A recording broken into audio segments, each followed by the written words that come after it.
Introduction equals greater than grit क्या है? दुनिया के जितने भी best athletes, doctors, artist, entrepreneurs और लायर्स हैं, इन सब का सीक्रेट है ग्रिट। वर्ल्ड क्लास स्किल्स और ग्रेट परफॉर्मेंसेस के पीछे भी यही सीक्रेट है। आप अगर एक पैदाइशी टैलेंटेड पसंद नहीं है तो कोई बात नहीं। आप चाहे जो भी हो, जैसे भी हो, फिर भी आपके पास ग्रिट हो सकती है। इस बुक में आपको हम बताएंगे कि ग्रिट होती क्या है। आप इस बुक में पढ़ेंगे कि सक्सेस में टैलेंट का कितना हाथ है, कितना पार्ट होता है, और आपको क्लियर गोल्स की इम्पोर्टेंस भी पता चलेगी और ये भी पता चलेगा कि लाइफ में गिव अप ना करना यानी हार ना मानना कितना ज़रूरी है। अगर आप भी अपनी फील्ड में बेस्ट बनने का सपना देखते हो और अपनी टू कॉलिंग का वेट कर रहे हो और एक वर्ल्ड क्लास पर्सन बनना चाहते हो तो ये बुक एक बार ज़रूर पढ़ के देखो। Showing up equals greater then सिर्फ 10% एप्लीकेंट्स को ही यूनाइटेड स्टेट्स मिलिट्री एकेडमी में एडमिशन मिल पाता है, और इनमें से ज़्यादातर एथलीट्स और हाई स्कूल के टीम कैप्टन्स होते हैं। लेकिन इनमें से भी कई सिर्फ 2 महीने की ट्रेनिंग के बाद ही एकेडमी छोड़कर चले जाते हैं। नए कैडेट्स बीस्ट बैरक्स प्रोग्राम से ट्रेनिंग की शुरुआत करते हैं। उन्हें रोज़ सुबह 5 बजे उठना होता है। फिर पूरा दिन फिजिकल एक्सरसाइज, वीपन्स ट्रेनिंग और क्लासरूम लेक्चर्स का सिलसिला चलता है। दिन भर में इन्हें बस 3 ब्रेक्स मिलते, ब्रेकफास्ट, लंच और डिनर। रात ठीक 10 बजे ये सोने चले जाते हैं। ये इनका डेली रूटीन है, दिन रात सेम चीज़ करना। इनके लिए कोई वीकेंड्स, कोई छुट्टी नहीं होती, और खाने के अलावा कोई और ब्रेक भी इन्हें नहीं मिलता है।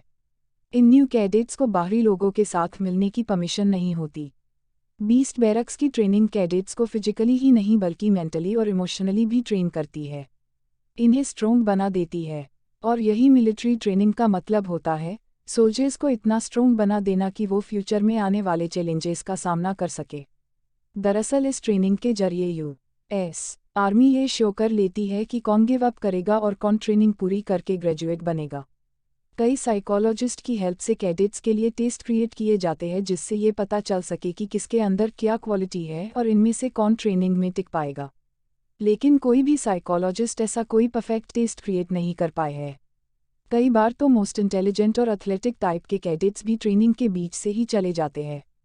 इतनी हार्ड और इंटेंस ट्रेनिंग पूरी करना सबके बस की बात नहीं है, यहाँ तक कि बेस्ट अचीवर्स भी हार मान जाते हैं। तो उन कैडेट्स में ऐसी कौन सी क्वालिटी होती है जो ये 4 साल का ट्रेनिंग प्रोग्राम कंप्लीट कर लेते हैं? अगर ये उनका इंटेलिजेंस या टैलेंट नहीं है तो फिर क्या सीक्रेट है? मिलिट्री एकेडमी के ट्रेनर्स में से एक माइक मैथ्यूज भी है, और उन्होंने यहीं से ग्रेजुएशन की है। उनका कहना है कि जैसे ही एडमिशन होता है, न्यू कैडेट्स से ऐसी चीज़ें करवाई जाती है जो उन्होंने पहले कभी नहीं की होती।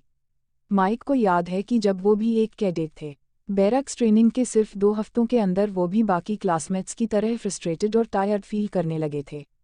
उनमें से कुछ तो पहले ही ट्रेनिंग छोड़कर जा चुके थे, लेकिन माइक ने ऐसा नहीं किया।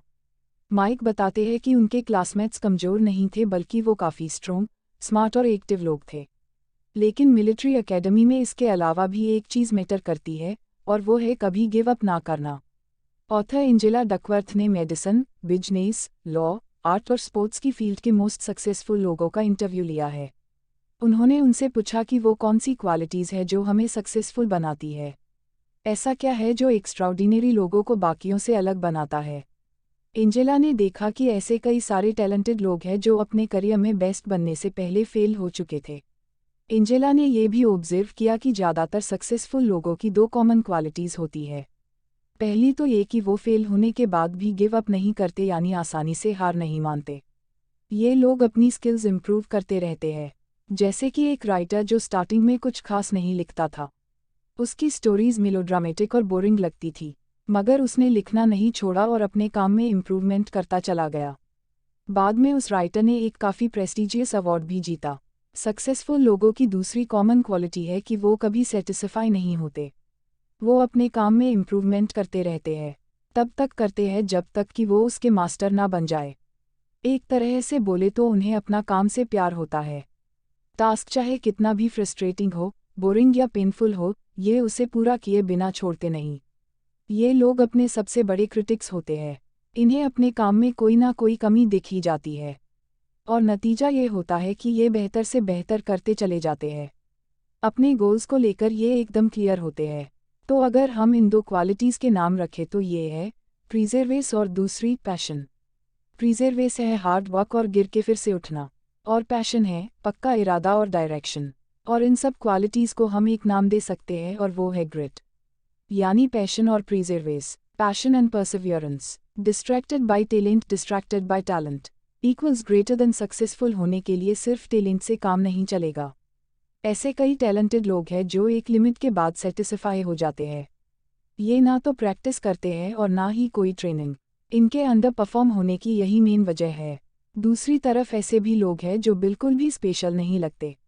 उनकी स्टार्टिंग एकदम एवरेज लेवल पर होती है, लेकिन वक्त के साथ ये लोग अपनी ग्रिट की वजह से अपने फील्ड के मास्टर बन जाते हैं।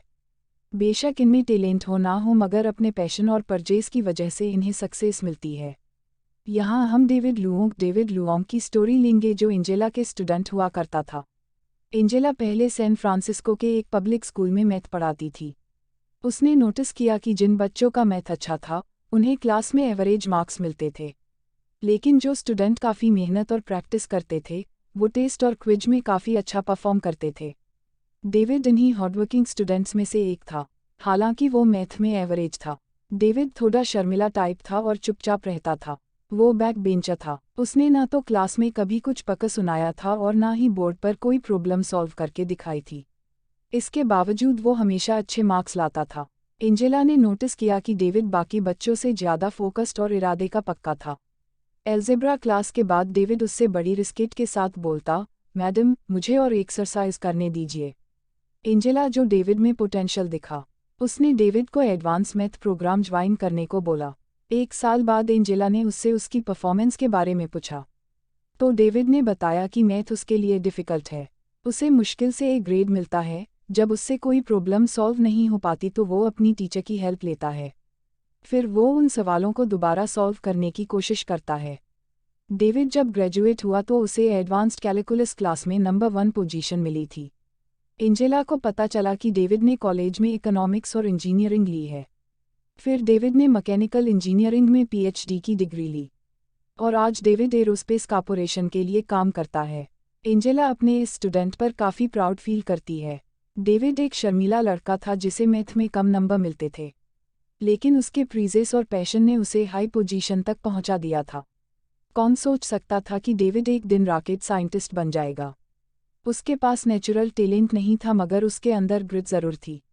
Efforts counts twice equals greater then. लोग स्पोर्ट्स में जब किसी अचीवर के बारे में सुनते हैं तो उन्हें लगता है कि उसमें ज़रूर कोई नेचुरल टैलेंट होगा। वो तुरंत सोच लेते हैं कि वो ज़रूर एक्स्ट्राऑर्डिनरी होगा। लोग अक्सर एथलीट्स को सुपरह्यूमन समझ लेते हैं, लेकिन ये बस कहने की बात है। स्पोर्ट्समैन के पास कोई जादू की छड़ी नहीं होती, फिर भी हमें लगता है कि उनके पास कोई सीक्रेट है, लेकिन उनका सीक्रेट सिर्फ एक है, ग्रिट। इनकी सक्सेस का राज है कई घंटों की लगातार प्रैक्टिस, जो ये हर रोज़ करते हैं और हारने के बावजूद भी हार नहीं मानते। लोग बस ओलंपिक्स में इनकी परफॉर्मेंस देखते हैं, किसी को उस परफॉर्मेंस के पीछे की मेहनत नहीं दिखती। हम इनकी रोज़ की ट्रेनिंग नहीं देखते और ये नहीं देखते कि ये अपनी लिमिट से बाहर जाकर प्रैक्टिस करते हैं। क्या आपने ऐसे इंसान के बारे में सुना है जो डिस्लेक्सिक होने के बावजूद एक ग्रेट राइटर बना? जी हाँ, हम जॉन इरविन की बात कर रहे हैं। वो एक बेस्ट सेलिंग ऑथर और अवार्ड विनिंग स्क्रीन राइटर है। जॉन पढ़ाई में काफ़ी कमज़ोर थे। इंग्लिश में तो उसे हमेशा C- मिलता था। ग्रेजुएट होने से पहले उसे हाई स्कूल पास करने में 2 साल लगे। दरअसल जॉन डिस्लेक्सिया की सीरियस प्रॉब्लम थी। उसे अपना हिस्ट्री असाइनमेंट करने में 3 घंटे लगते थे। उसे ठीक से वर्ड्स लिखने नहीं आते थे। कुछ वर्ड्स तो ऐसे थे जिनकी स्पेलिंग वो हमेशा गलत लिखता था। वो पता भी बहुत धीरे धीरे था। अपनी फिंगर को वर्ड्स के ऊपर रखकर उन्हें पता था। उसकी इस कंडीशन की वजह से जॉन को पने लिखने में ज़्यादा टाइम लगता था। वो सेम टेक्स्ट को बार बार पता था। उसे इस तरह पने की आदत पड़ गई थी। पर जॉन ने डिस्लेक्सिया को एडवांटेज की तरह यूज़ किया। जब वो नॉवेल लिखने बैठता था तो पेजेस को बार बार पता था। उसमें पेशेंस और प्रिजर्वेस दोनों थे। जॉन कहते हैं कि रीराइटिंग एक राइटर का एसेट है।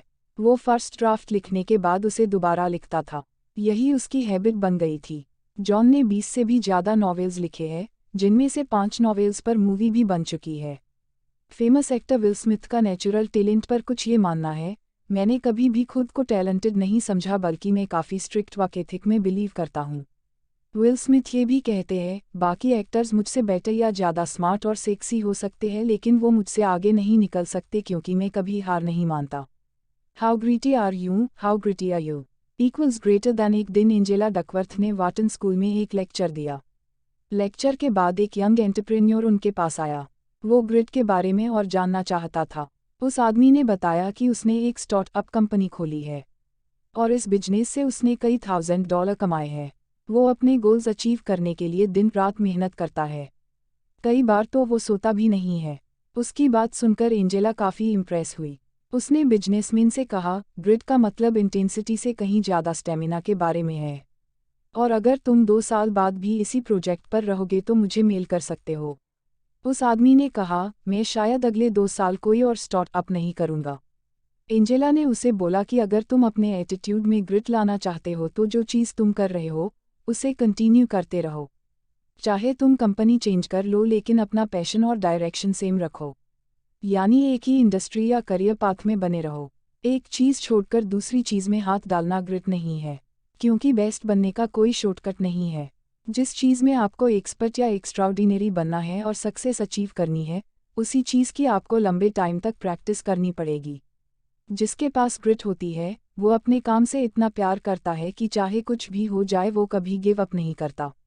ग्रिट का मतलब नहीं है कि आप किसी एक करियर से प्यार करो, बल्कि आपको जो काम पसंद है उस काम से हमेशा प्यार करते रहो। लेकिन आपकी लाइफ का पैशन क्या है, ये आपको कैसे पता चलेगा? वॉरेन बफेट बिजनेस मैग्नेट इसका एक सिंपल तरीका बताते हैं जिसमें 3 स्टेप्स है। सबसे पहले, एक पेपर में अपने करियर गोल्स लिखो। 25 के करीब गोल्स बुलेट पॉइंट्स में लिखो। सेकंड स्टेप, जो लिखा है उस पर फोकस करो। ऐसे 5 गोल्स चूज करो जो आपके लिए मोस्ट इम्पोर्टेंट है। इन 5 गोल्स को सर्कल कर लो। थर्ड स्टेप, जो 20 गोल्स आपने सेलेक्ट नहीं किए उन्हें इग्नोर कर दो, क्योंकि ये आपकी एनर्जी और टाइम दोनों वेस्ट करेंगे। ये आपको आपके इम्पोर्टेंट गोल्स से भटका सकते हैं। एंजेला डकवर्थ ने ये खुद ट्राई किया है। उसे रियलाइज हुआ कि उसके 5 मेन गोल्स से 4 का अब कोई मतलब नहीं है, इसलिए उन्हें इग्नोर करना चाहिए। एंजेला का अल्टीमेट पैशन था कि वो बच्चों को उनकी ग्रोथ और डेवलपमेंट में हेल्प कर सके। आपके करियर पाथ में आपका सिर्फ एक पैशन होना चाहिए, ना कि 25 या 5, क्योंकि हमें अपनी लिमिटेड एनर्जी और टाइम बेकार की चीज़ों में वेस्ट नहीं करना है। जो चीज़ आपका फोकस है उसे अपना 100% दो। अपनी स्किल्स इंप्रूव करते रहो, फिर चाहे जो भी चैलेंज आए उसे फेस करो। इंटरेस्ट फॉलो योर पैशन, ये एडवाइस बहुत से सक्सेसफुल लोगों ने दी है। यही सेम चीज़ हमेशा ग्रेजुएशन स्पीच में भी बोली जाती है। वही करो जो आपको पसंद हो, या अपने पैशन को अपना प्रोफेशन बनाओ। यही बात साइंटिस्ट भी मानते हैं। स्टडीज़ से पता चला है कि जब लोग अपनी पसंद का काम करते हैं तो उन्हें काम करने में ज़्यादा मज़ा आता है। करीब 100 डिफरेंट रिसर्च स्टडीज़ से ये बात भी प्रूव हो चुकी है। जैसे कि अगर कोई बहुत सोशल टाइप पसंद है तो उसे ऐसी जॉब बिल्कुल भी पसंद नहीं आएगी जहां उसे सारा दिन कंप्यूटर के सामने बैठना पड़े। ऐसे लोगों को सेल्स एजेंट या टीचर का काम सूट करेगा। इन 100 स्टडीज़ से एक कॉमन बात पता चली कि जिन लोगों को अपने काम से प्यार होता है उनकी पर्सनल लाइफ भी ज़्यादा अच्छी होती है। इसके अलावा ये लोग अपने काम में एक्सपर्ट होते हैं। इन्हें अपना काम पसंद होता है, इसलिए ये बेटर परफॉर्म कर पाते हैं। ये लोग अपने साथियों के साथ ज़्यादा कोऑपरेटिव भी होते हैं। अपनी जॉब में काफ़ी लंबे टाइम तक टिककर काम करते हैं। बेशक इनके सामने भी कई चैलेंजेस आते हैं, लेकिन ना तो ये काम छोड़कर जाते हैं और ना ही करियर चेंज करते हैं। ये लोग अपनी हर प्रॉब्लम को अच्छे से हैंडल कर लेते हैं। हालांकि स्टडीज़ से ये बात भी सामने आई है कि दुनिया में सिर्फ 13% लोग ही अपना पैशन फॉलो करते हैं। इसका मतलब सिर्फ 13% लोग ही अपने काम से है। तो बाकियों का क्या हुआ? शायद ये हमारी सोसाइटी की प्रॉब्लम है कि यहाँ बच्चों को उनका पैशन फॉलो करने रोका जाता है, जैसे कि सिंगिंग, डांसिंग, पेंटिंग, राइटिंग या एक्टिंग, क्योंकि ये सब अच्छे प्रोफेशन नहीं समझे जाते। पेरेंट्स को लगता है कि अगर बच्चे अपना पैशन फॉलो करेंगे तो उनका कोई करियर नहीं बनेगा और वो सड़कों में भीख मांगेंगे। लेकिन ऐसा नहीं है। कई लोगों ने अपना पैशन पूरा किया और successful singer, dancer, painter, writer और आर्टिस्ट बनके नाम कमाया है। उन्हें जो पसंद था उन्होंने वही फॉलो किया। उन्होंने अपनी स्किल्स इंप्रूव की और अपने लिए एक stable source of income create की। हमें अपने बच्चों को उनके शौक पूरे करने से रोकना नहीं चाहिए। वो जो बनना चाहे उन्हें बनने दे, एस्ट्रोनॉमर, प्रोग्रामर या फिलोसोफर। जो काम हमें पसंद है उसकी ज़्यादा से ज़्यादा प्रैक्टिस हमें उस काम का एक्सपर्ट बना देती है। और ऐसा नहीं है कि हॉबी को प्रोफेशन या पैसे कमाने का जरिया नहीं बनाया जा सकता, बिल्कुल बनाया जा सकता है। जिस काम में आप एक्सपर्ट हो, उस काम के आपको उतने ही अच्छे पैसे मिलते हैं। लेकिन आपको अब तक अपना पैशन नहीं मिला तो कोई बात नहीं, टेंशन मत लो। हर किसी को अपना यूरेका मोमेंट मिलने में थोड़ा टाइम तो लगता ही है। एग्जाम्पल के लिए, स्विमिंग के Olympic gold medalist Rowdy Gaines बताते हैं कि उन्हें बचपन में हर टाइप का स्पोर्ट पसंद था। हाई स्कूल में उन्होंने एक टेनिस, गोल्फ, बास्केटबॉल और फुटबॉल टीम ज्वाइन की। उन्होंने सोचा कि सारे स्पोर्ट्स ट्राई करने के बाद उन्हें अपनी चॉइस का स्पोर्ट पता चल जाएगा। राउडी ने अपनी स्विमिंग टीम भी ट्राई की। ऐसा नहीं था कि पहली बार में ही स्विमिंग से उन्हें प्यार हो गया था। उन्होंने कई बार ट्राई किया और प्रैक्टिस करते रहे। राउडी ने लाइब्रेरी में स्विमिंग के ट्रैक और फील्ड के बारे में बुक्स पढ़ी और उसके बाद उन्होंने ट्रैक और फील्ड ट्राई किया। Award winning chef mark Vetri की भी सेम स्टोरी है। कॉलेज के बाद उन्होंने म्यूज़िक स्कूल ज्वाइन कर लिया और रात को एक रेस्टोरेंट में वेटर की जॉब करने लगे। म्यूज़िक का शौक उन्हें काफ़ी पहले से था। एक टाइम था जब वो एक बैंड में प्ले करते थे, इसलिए अपने म्यूज़िक को सपोर्ट करने के लिए वो दिन में कुक का काम करते थे। फिर उन्होंने देखा कि वो रेस्टोरेंट की जॉब से ज़्यादा कमा रहे हैं और उन्हें कुकिंग भी पसंद आने लगी। फिर क्या था, अपने इसी नए पैशन को आगे बढ़ाने के लिए वो इटली चले गए और अपना ड्रीम पूरा किया। Practice equals greater then. आपको 10 साल के लिए कम से कम 10,000 घंटे की प्रैक्टिस करनी होगी, तब जाकर आप किसी फील्ड के मास्टर बन सकते हो। ये बात कई लोगों के साथ एकदम सच प्रूव हुई है, जैसे कि बैलेरिनाज, वायोलिन बजाने वाले आर्टिस्ट, बास्केटबॉल प्लेयर या फिर किसी भी फील्ड के लोग। लेकिन अगर आप लंबे टाइम तक सेम चीज़ करोगे तो सक्सेस नहीं मिलेगी। आपकी स्किल में इम्प्रूवमेंट आना जरूरी है। जब एक खास गोल हासिल हो जाए तो दूसरा गोल सेट कर लो और फिर एक और नया गोल। सक्सेसफुल लोगों को अपने वीक पॉइंट्स पता होते हैं और वो उन्हें दूर करने की कोशिश करते हैं, लेकिन वो हार नहीं मानते और ना कभी सेटिस्फाई होते हैं। ये लोग अपनी परफॉर्मेंस में कोई ना कोई इम्प्रूवमेंट करते रहते हैं।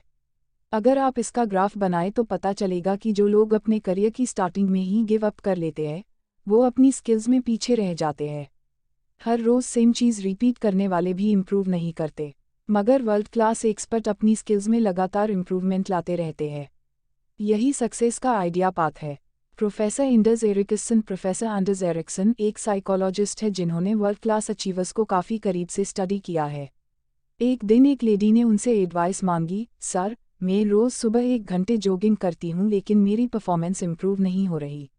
मेरा सपना है कि मैं ओलंपिक्स में जाऊँ।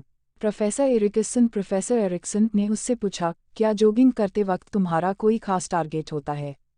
उसने कहा, फिट और हेल्दी रहने के लिए।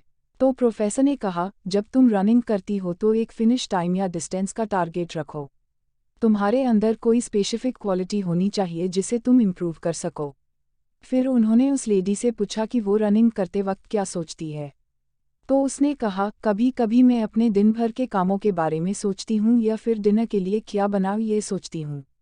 प्रोफेसर ने कहा, तुम्हें अपनी प्रोग्रेस का ट्रैक रखना होगा। अपने डेली के डिस्टेंस, पेस, हॉट रेट और इंटरवल्स का रिकॉर्ड रखना स्टार्ट कर दो। अगर तुम रोज़ सेम तरीके से रनिंग करोगी तो कभी इम्प्रूवमेंट नहीं कर पाओगी। ओलंपिक स्विमर राउडी गेंस हर रोज़ अपना खुद का रिकॉर्ड तोड़ने की प्रैक्टिस करते थे। जैसे अगर आज उन्होंने 1.15 मिनट में 100 मीटर्स के 10 लेप्स किए तो अगले दिन वो 1.14 मिनट में 10 लेप्स करने की कोशिश करते थे। NBA सुपरस्टार केविन ड्यूरांट को अकेले प्रैक्टिस करना पसंद था ताकि वो अपने वीक पॉइंट्स पर फोकस कर सके। ड्यूरांट कहते हैं कि हर प्रैक्टिस में वो अपनी परफॉर्मेंस का हर हिस्सा परफेक्ट बनाने की कोशिश करते हैं।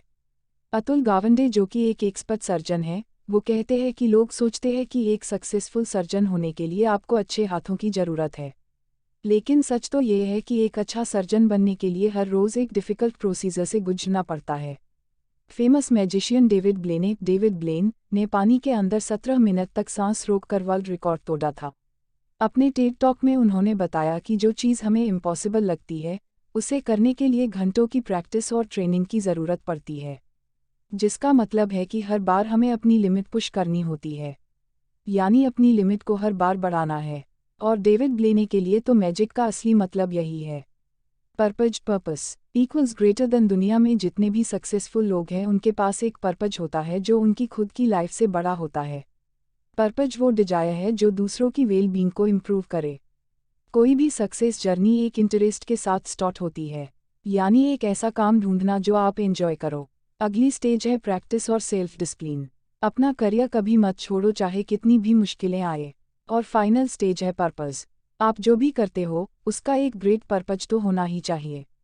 आपको ये भी देखना है कि आपके पर्पज से दूसरों का कितना भला हो रहा है।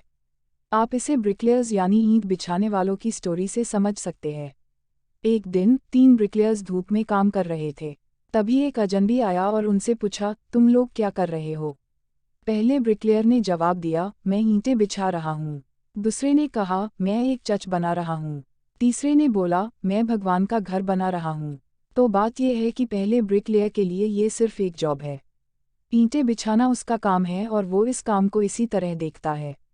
दूसरे के लिए ये एक करियर है, मगर तीसरे वाले के लिए एक पैशन। वो इस काम को अपना हाई पर्पज मानकर करता है।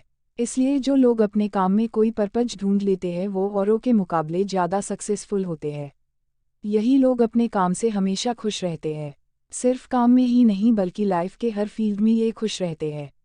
ये लोग इस दुनिया को एक बेटर प्लेस बनाने की कोशिश करते हैं, अपने लिए भी और दूसरों के लिए भी। तो आपके पास क्या है?